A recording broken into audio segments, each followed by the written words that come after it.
Today I have a very special guest on the show.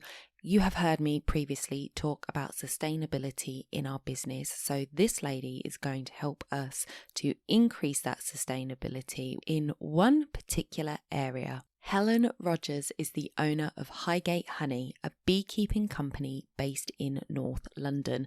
As well as selling honey, she runs honey tasting workshops and has written a book about the best flowers to plant to benefit the bees. So let's jump into today's show.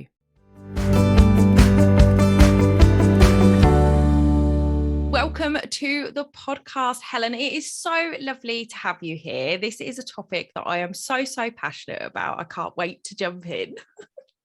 Oh, thank you, Donna. I'm really excited always to talk about bees, and you're a captive audience now. So I am really excited to bring you on the show because I have been on a bit of a sustainability, eco-friendly journey for the last couple of years, really focusing on what it is that I'm using and how I'm using it in my personal life. And I think it is so important that we all think about this in our personal lives, but also within our businesses. So for me, it's a great idea to have you on just to sort of give my audience an overview of what they can do to help the cause and also how they might be able to bring some help into their business and make their businesses a bit more bee friendly. So first of all, tell us a little bit about what it is that you do and how you got started. How did you get into the bee market? Yes, well, I'm Helen Rogers and I'm the owner of a small beekeeping business called Highgate Honey. We're based in North London and I run about 25 beehives in various locations around. You can't have them all in one place because honeybees would completely dominate that area. So we have to be really mindful of the other types of bees because we have about 270 different sorts of bees in this country. So we have to be very mindful about where we place our hives, and we always really careful about checking that there's plenty of forage for the bees as well in that area. And if there's any issues, obviously we move them straight away. So going back to my story, I started beekeeping about 10 years ago. I came to London ages ago after I graduated to become a structural engineer, and wow.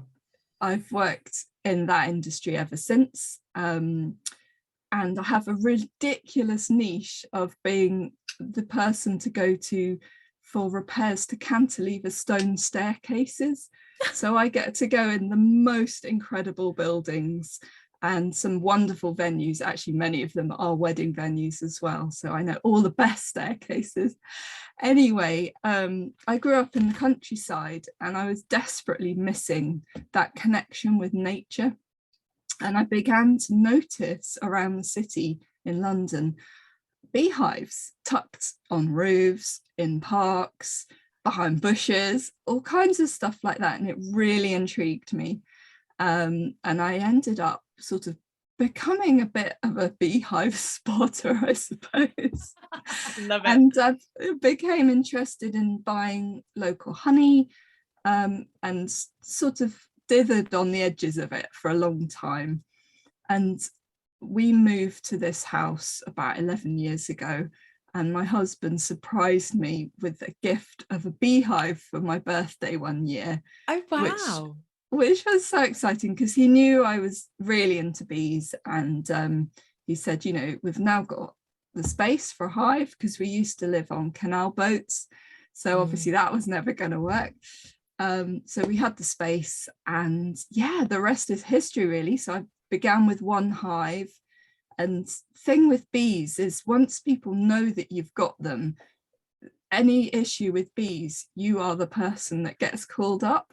So about a month after I got my first bees, we had some building work being done on the house, and the chap who was in charge was sharing a building yard with a whole load of other people, including a tree surgeon who had kept bees but had become allergic to their stings and was looking for somebody to take on his hives. Oh, wow. So I went from 1 to 5 hives overnight, and so on. You know, the story just keeps expanding.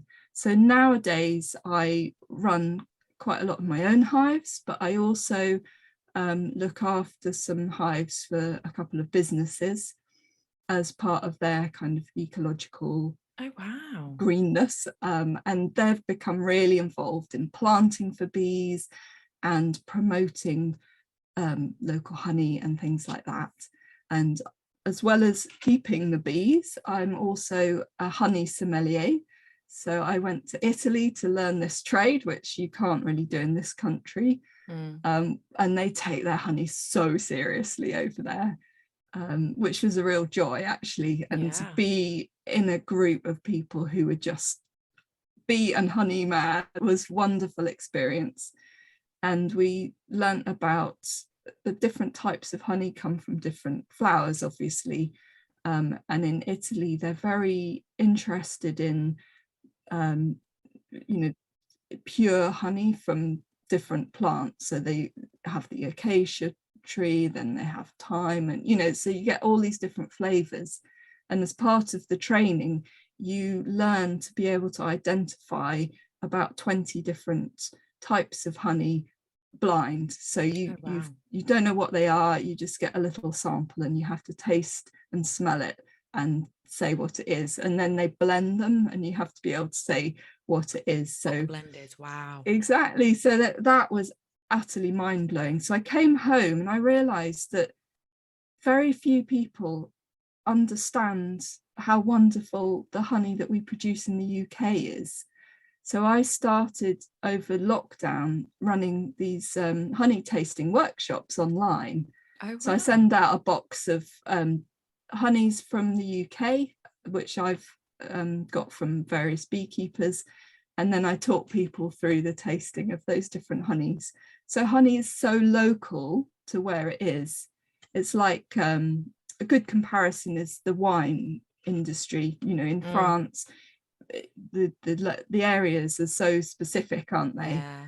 And you would never dream of picking all the grapes in France and mixing them all up and saying, here's some wine, would you? And that's exactly what happens with a lot of honey. A lot of companies blend the honey, and you lose all that amazing individuality and uniqueness. So yeah, that's become a bit of a hobby horse. And the last little thing that I do is really, really champion planting for bees.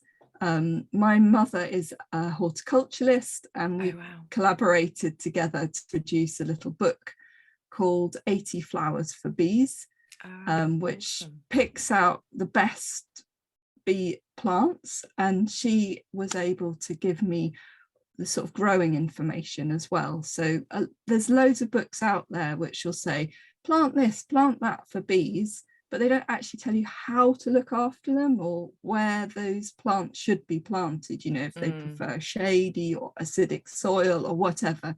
So we brought all that information together and produced this little book. So that's been really fun as well.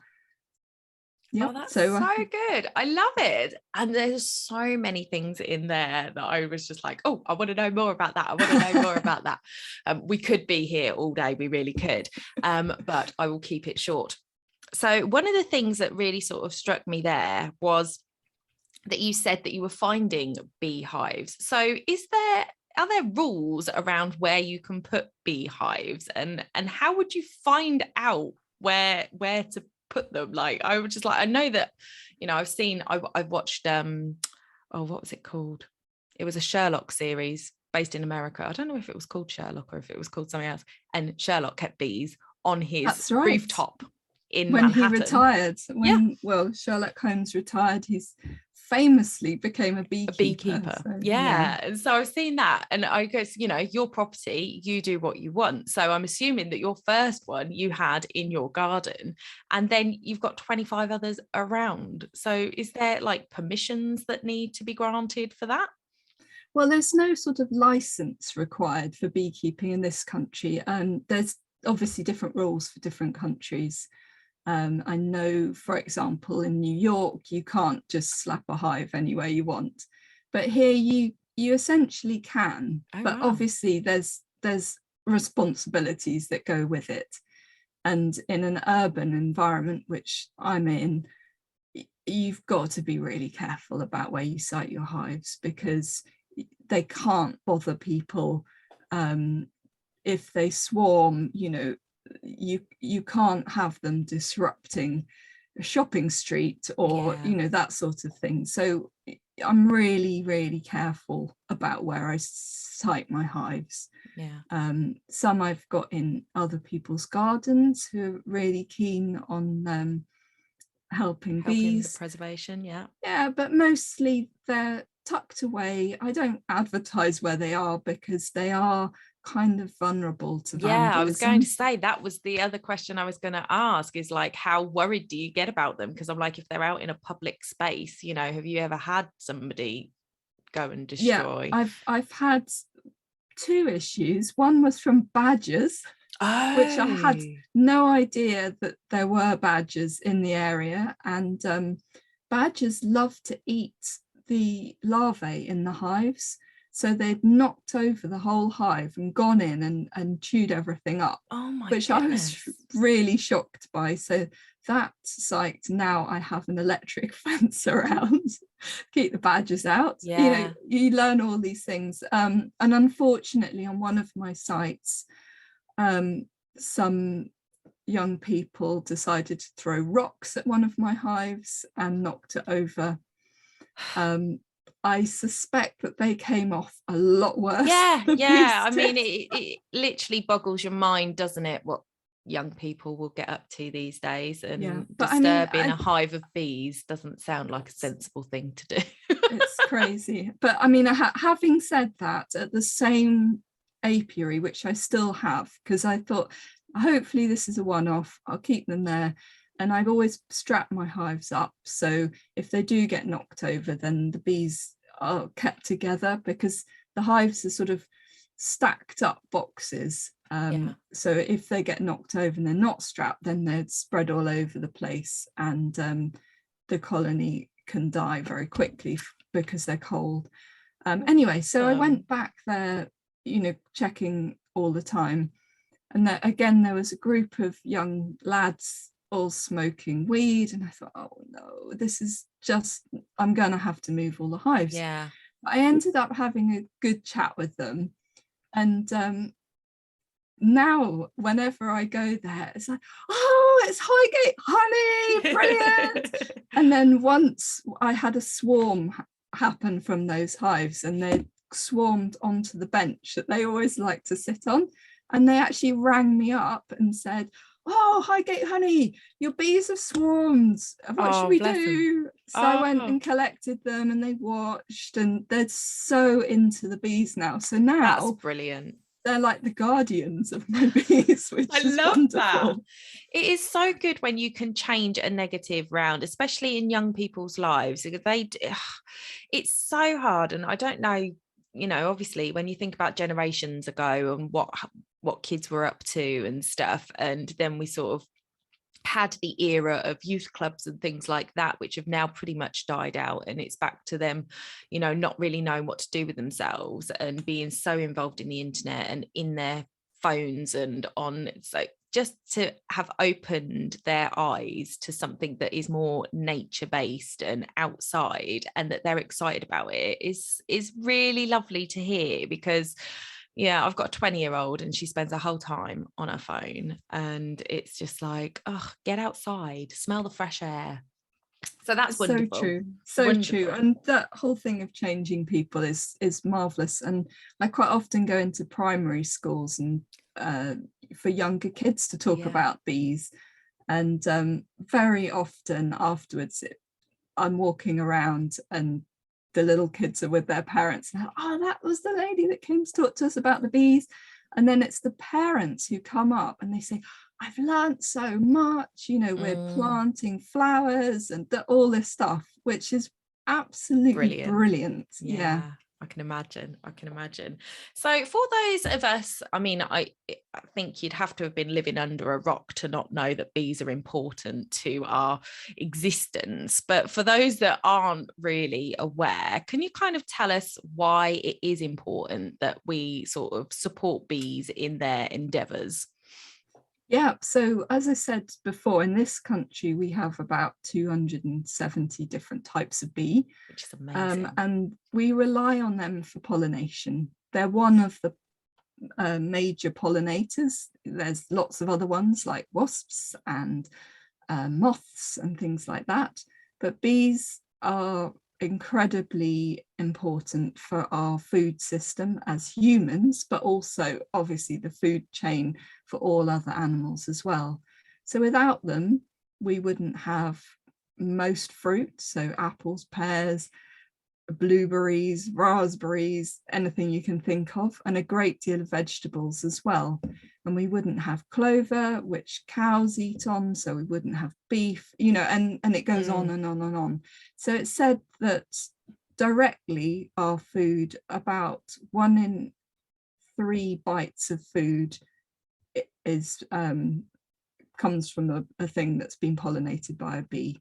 So a third of our food, which is mind-blowing. I don't think we would die out if bees died out, but our diet would be very, very bland. You know, we wouldn't have many fruits and vegetables, and life just would be a whole lot less colourful, wouldn't it, as well? Yeah. So we rely enormously on bees, and there's been all kinds of studies done, and people say that, you know, the cost of pollination is billions and billions worldwide. And I mean, there's parts of the world where bees have been wiped out, and there's places in China where they went completely crazy with insecticides and wiped out the bee population. Oh, wow. So now they pay people to climb into the fruit trees and hand pollinate the trees. And I mean, my goodness, what a nightmare. I mean, doesn't bear thinking about, because it's just not sustainable. And if you take care of the bees, then it's free. Yeah, it's crazy. I was going to say that's a very expensive way of getting your apples. And they're much better at the job as well. I mean, humans just are nowhere near as good. No, not quite as delicate. Yes, exactly. But yeah, poor bees. I mean, their habitats have reduced and reduced and reduced over time. I think something like 90% of wildflower meadows have disappeared in this country since the Second World War, which is heartbreaking and horrifying. So it's really, really, really, really important that we try and reverse some of that. Yeah. So if we are not quite ready to get our own hive and start keeping bees, what are some of the things that we can do as individuals to help the cause? Yeah, I mean, you definitely, I mean, there's a misconception that honeybees are endangered, and they're really not. In this country, there's 40-odd thousand beekeepers taking care of their honeybees, and so they're really well looked after. What the types that are in decline are a lot of the bumblebees and the solitary bees. Bumblebee. I know, they're just adorable, aren't they? So it's really important that we focus on them. The honeybees have become the sort of golden child of beekeeping. Yeah. But actually, it's a misconception that they need protection. They don't. It's all the other bees that do. So if you would like to help bees, then the thing to do is really simple. Plant flowers, plant more flowers, plant more flowers. Don't use insecticide in your gardens, because obviously that's going to have a big impact. Yeah. Choose your flowers carefully to really benefit bees. Different bees have different lengths of tongue which suck the nectar out of the plants. Oh, right. So for example, foxgloves, which we all know and love, no good for honeybees because their tongues are too short. They're really good for bumblebees. So there's very specific plants for individual types of bee. There's one bee called the ivy bee, and there's no prizes for guessing what they feed on. Oh, really? Oh, I've got tons of ivy in my garden, tons of it. But that's the thing, because people don't realize that in the autumn, when the ivy's flowering about October time, that ivy is providing an enormous amount of forage for honeybees, but also loads and loads of other pollinators to build up their reserves over the winter to survive. So it's not just the ivy bee, but yeah, if you're thinking about trimming your ivy back, don't trim it in October, leave it until November time, and then they will have got all the benefit from it. Yeah. And then off you go.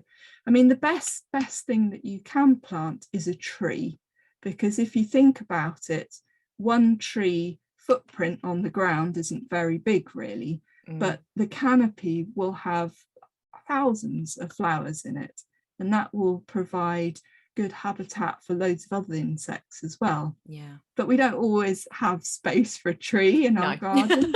If you lived in a flat, that's no good. So if you can't manage a tree, maybe a shrub, which is a smaller bushy thing. And if you can't manage a shrub, flowers are the best, you know, ideally perennials, which are ones that come back year after year after year. If you can't do perennials, do annuals, which you have to sow every year. And what's really good is if you can plant flowers that are out at this time of the year, because we do get warmer days and the queen bees from bumblebees' nests are starting to emerge, and they need a boost of pollen and nectar. So things like crocuses, aconites, snowdrops, all those very early plants are really essential for getting them off to a good start for the year. And also at the other end of the year, all the autumn plants, things like goldenrod, the Michaelmas daisies, things like that, give them a boost into the winter. There's loads of stuff that flowers during the summer. So I would ask you to focus on the extremes of the bee season, which will definitely help them. And you've got a book about flowers. Tell us a little bit about that and where we can grab a copy, because if we really want to focus on it, then it'd be good to know the one. Here. Oh, there we go. People on 80 YouTube. 80 flowers for bees. And it's all illustrated, and each flower has information, as I said, about where to plant, how big it gets, what its Latin name is. So if you want to go to a garden centre or something and buy it, you can get the exact thing. Because also within species of plants, for example, lavender, there's tons of different types of lavender. Yes. But there's only, bees like lavender, but there's some particular types that they love, you know, so I've put that information in there. Yeah. So you can boost what you already have, and hopefully get a lot more information. And that's available from my website, which is highgatehoney.com, or you can get it on Amazon. Fabulous. Brilliant. So what I wanted to talk about next was how we might involve our businesses, because I know that you spoke about in your intro there that you work with some businesses that have hives with you and their planting efforts. So if we wanted to, and I think more and more businesses are looking at how they can be more sustainable themselves, or how they can help out charities within their business. So if somebody wanted to make it part of their business efforts, what sort of things can they do and how could they get involved? Yeah, well, it's interesting. I'll give you two examples. So the one that I'm keeping bees with at the moment, they approached me a few years ago, and they wanted hives on their roof. And I said, well, you know, that's greenwash. It doesn't mean anything. Honeybees are not endangered. I'm not going to come and put hives on your roof. It's just ridiculous. You need to think holistically about what you're doing, because you need to commit to planting forage for these bees, so they're not going to be out competing the other native bees. And also, education of your staff. And they were incredible. They went away and they thought about it for a while, and then they came back and they said, well, we've looked at the roof of our building, which is a big flat roof, and we can plant it we're going to do a green roof, and we're going to make it into a wildflower meadow, and it's a huge area, which is wonderful. And we're going to commit to working with some local charities to do tree planting, and we want you to come and do workshops with our staff and tell them about honey and the bees and how all that works. And suddenly I thought, right, these people kind of get it now. And away we went. So I've only put a few hives up there. It's not a big array by any means, and it's been wonderful. And they've sold the honey for their foundation, so it's all going into good charitable causes. Oh, that's awesome. And it's been great. So I've done a few sort of talks, mainly online because of COVID, for their staff, and they've become so engaged, and they message me and say, oh, I've planted a load of crocuses this weekend, or whatever it is. And no, it's been great. So it's a very kind of trendy urban company, but they're really, really committing themselves properly to doing it. Yeah. And the other example I was going to say was another company. They'd just built a brand new building in the city, and they wanted beehives on the roof again. And I said more or less the same. And they went away and thought about it. And they came back and they said, well, we've decided we're not going to have beehives. What we're going to do instead is make a pollinator garden on our roof. And we're going to put loads of flowers up there, but we're also going to put areas of like sand banks. So solitary bees can burrow into them and nest there, and we're going to provide spaces for bumblebees to nest and all of that sort of thing. And that made me so happy because again, they got it, so I'm really anti this whole greenwash thing, and so I think they both did really well, and I'm very happy to work with people on things like that. Oh, that's brilliant. That's brilliant. So really, for us as wedding vendors, a lot of us are solo entrepreneurs and things like that. So really what we want to be looking at is just doing what we can do with our space. So planting the flowers in our gardens. I mean, I am really into my bees. My other half bought me a little bee house. I wanted to make one, but it was a lot of stuff that was needed, and it was just like, it just didn't happen. I wanted something quick, so he bought me this tiny little bee house, because I didn't realize that there were so many bees that were solitary bees that like to just live on their own. I was just like, those are my bees, my people. So he bought me this little bee house that's got lots of different tubes of lots of different sizes, so that different bees can go in and make their home. I haven't put it up yet because I don't know where to put it. Like, I don't want to ever have to move it from where I put it. So I want to make sure that when I put it somewhere, I can leave it there. So I'm a little bit like not quite sure where in my garden to actually place it, because we moved into this house in 2019 and the garden needs completely re-landscaping. We had a pond done, and I've got like 42 koi in my pond. I love it. And I'm just sort of sitting there like, if I put it on this concrete pillar in the garden, the concrete pillars aren't going to move. They're the fence pillars. So I can put it there, it won't move. But then I'm like, but what am I going to put next to it? Because I obviously don't want the bees around where the sitting area that we're going to have. And then it's like, well, the other area, it's all a bit of a complicated thing, but I will get it up. Is. Great. Oh well, they prefer to be south facing if possible. So well, my garden is a south facing garden. Perfect. So really I need to put it on my house, don't I? Sounds like on it. my back wall. On my But I back mean, don't wall. be afraid of moving it if necessary. There's tons of information about bee hotels and stuff online, but it is quite important to clean them out when they're empty as well each year. Oh, wow.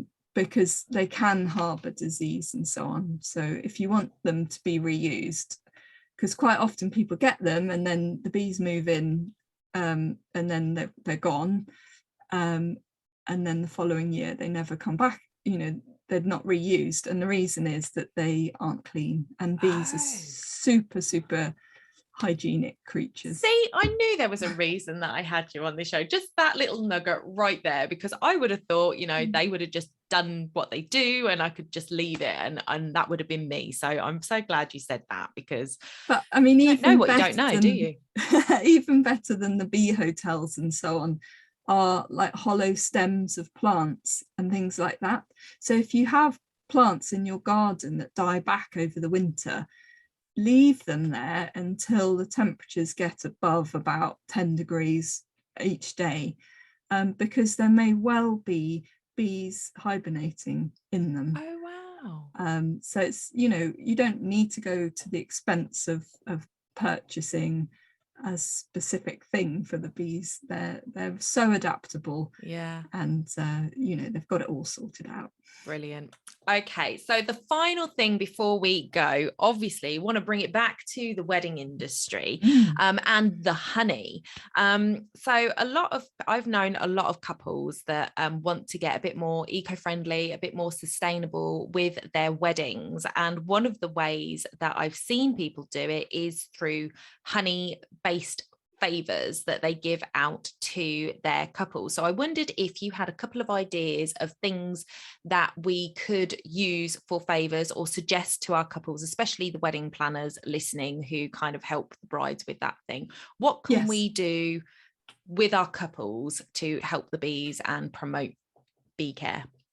Yeah, well, I mean, honey is a great choice for weddings because it's long had associations with love and fertility, and even as an aphrodisiac. So I think it's a great choice as a favour. I think there's a story about Cupid that he used to dip the tips of his arrows in honey. So when he fired them into lovers' hearts, it would make them sweeter. Sweet. Oh, yes, love that. So, a bee-related favour or theme would be amazing for a wedding, I think. So, I mean, personally, I produce honey, lots of honey, and sometimes I get approached by couples who want something really local that they can source within a few miles of where they're getting married, and honey is such a great example of that sort of thing. My tip, if you're a planner or if you're planning a wedding, then get in touch with a beekeeper early as possible, because we have to order our jars and containers to put bees in, honey into, a long way in advance. So, if you've got a summer wedding this year, then start talking to a local beekeeper now, and then they can get what you need in time. Because, time goes really fast. Beekeeping season, like the wedding season, is in the warmer months of the year. So beekeepers tend to be incredibly busy at that time of the year. So it's much better to talk to them now up to about March, and then later in the year as well. So yeah, I think honey would make a lovely gift, and you can get some really cute little decorative jars, and you can make a nice label and all that sort of thing.